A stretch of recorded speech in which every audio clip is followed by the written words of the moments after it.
Hi everyone, and welcome to Inside Bristol. I'm your host Sheridan Nichols, and I've got Connie Denton with me this morning along with Officer Carlson, and we're talking about an upcoming blood drive where we desperately need everybody's help, and it is coming up August 2nd. Tell us a little bit about this, Connie. Yes, this is our state line Battle the Badge blood drive. It's a friendly blood drive that we're doing for our community, that the fire, EMS, the life-saving crew, the police department from Virginia and Tennessee are going to compete, battle against each other, a friendly competition.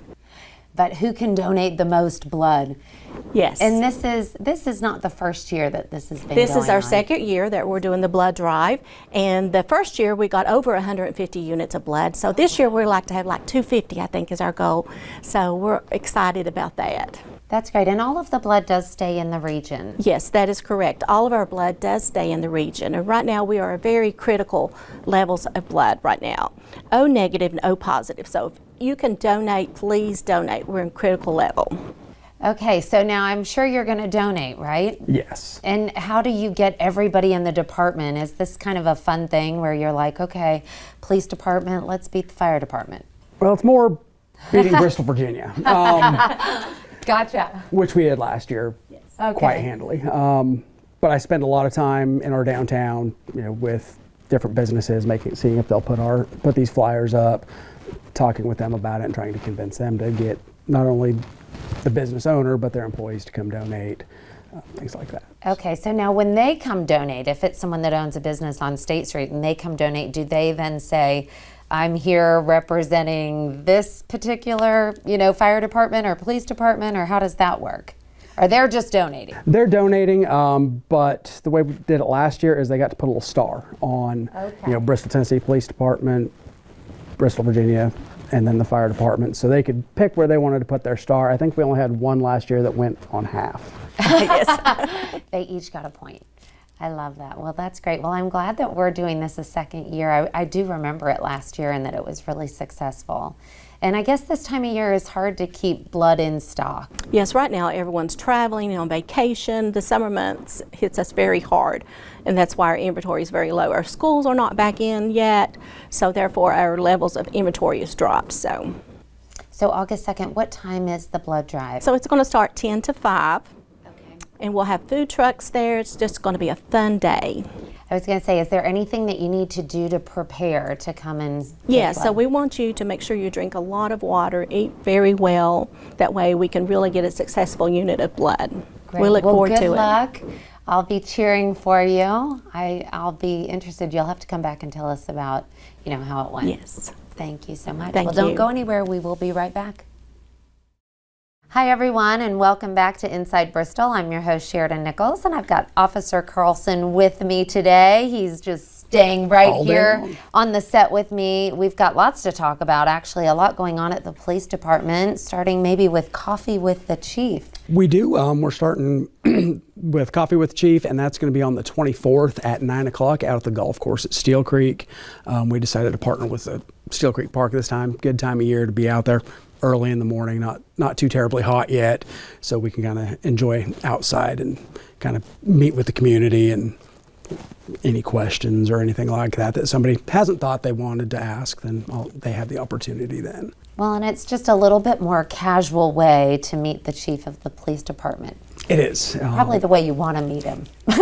Coffee with the chief. I like it. So what else is going on? On Wednesday the 25th, the 23rd, 24th, and 25th, we are training at Tennessee Middle School. We'll be doing active shooter response drills.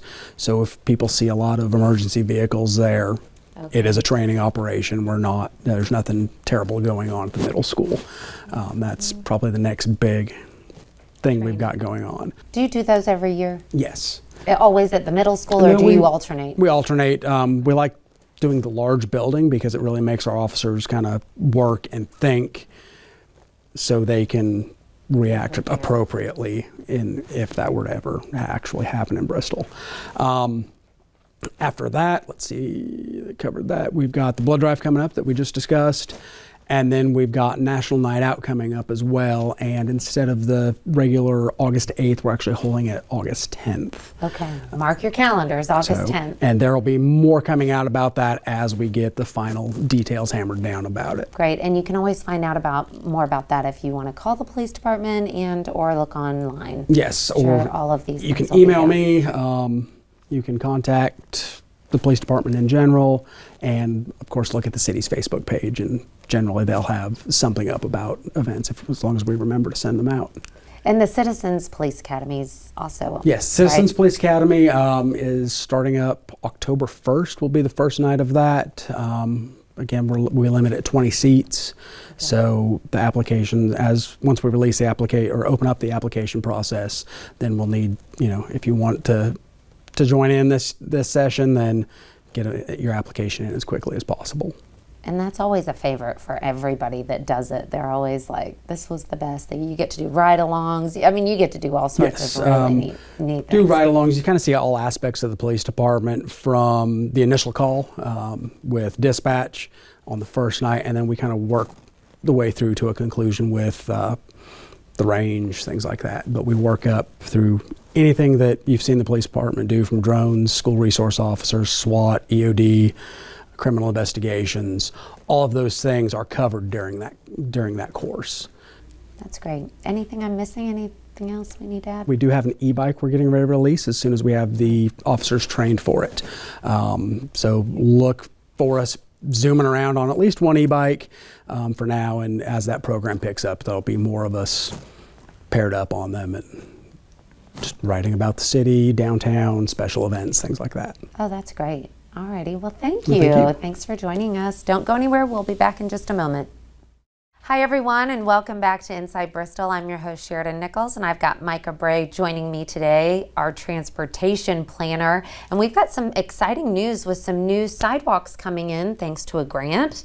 Tell us a little bit about this. Sure, so to be determined on when the sidewalks come in, the city just submitted a grant to the TDOT Multimodal Access Grant Program. The program targets state routes in the city limits and offers funding for pedestrian improvements, bicycle improvements, anything that we identify that needs improvements in the city. So we just took that to City Council back at the beginning of the month and explained that we are looking to construct new sidewalks on Weaver Pike in the school zones for Tennessee High and Tennessee Middle. Oh, that's great. And how did that go? It went very well. The council seemed very receptive to that, and we've made some changes to the application compared to the last time we submitted last year that addressed a few ADA issues as well, which were well received. That's great. So if everything goes well and this gets moving, when would we start seeing some action out there? It's difficult to say an exact timeline. Expect maybe a few years as we work through the preliminary engineering and design. But we would expect maybe by 2027 or 2028, it's kind of a reasonable time frame. And it just becomes a safer area when you do have these sidewalks in place. Right, and it gives a little bit more visibility for students as well. One of the things that we looked at as part of preparing for the grant application was how much the students use, for example, Weaver Pike and Tremont Avenue to cross at the intersection. Quite a few students do so, and we don't have sidewalks or crosswalks designated at that location. So this grant would help make that more visible and give the students a better chance of having cars yield for them and cross the street safely. Yeah, that's perfect. Any other projects you want to tell us about? Sure. So I wear two hats. So I wear one for the city and then one for the Bristol Metropolitan Planning Organization. That's more of a regionally focused transportation planning entity that's hosted by the city. We are currently kicking off our multimodal transportation plan development process. So what that means is for the next 14 months, we'll be working on collecting information about the state of the infrastructure in the region, and that covers both Bristol's, parts of Sullivan County, Washington County, Virginia, and Abingdon. And we'll look at where our gaps are in sidewalks, where we need bicycle infrastructure, and where there's need for new transit services or perhaps maybe updated transit services. So we'll kind of gather that information, and we'll also seek input from the public. And from there, we'll have a 25-year game plan. That's a lot. So gathering this information, so you really go out to the community to get this, and then I guess in-house, how do you get all this information? We do, yeah. So we do public outreach through a variety of mechanisms, and some of which are about to start next month. So people out in the public will start to see requests to fill out a survey online. They may also see the survey show up on transit vehicles in our region. So there might be, even some of us sitting on vehicles asking them to fill out a survey with us. We may also be at certain public events, so you may see a little pop-up tent or table from us asking for some feedback. And we also will do some targeted stakeholder interviews, so we'll start to kind of look at not just the public at large, but maybe some of the business communities, as well as city staff and agency staff to understand what their needs are for the foreseeable future. How often do you revisit these plans to make updates and improvements? So we do a 5-year plan that generally touches on everything transportation. This plan's sort of a special study that supplements that last one we did in 2021.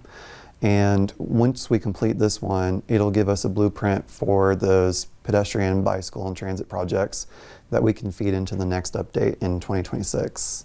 That's great. Well, thank you so much for working on all this for our city, for both cities, and I know that it will be very welcomed. Well, thank you. So thanks for joining us today, and thank you for tuning in. We'll see you next time.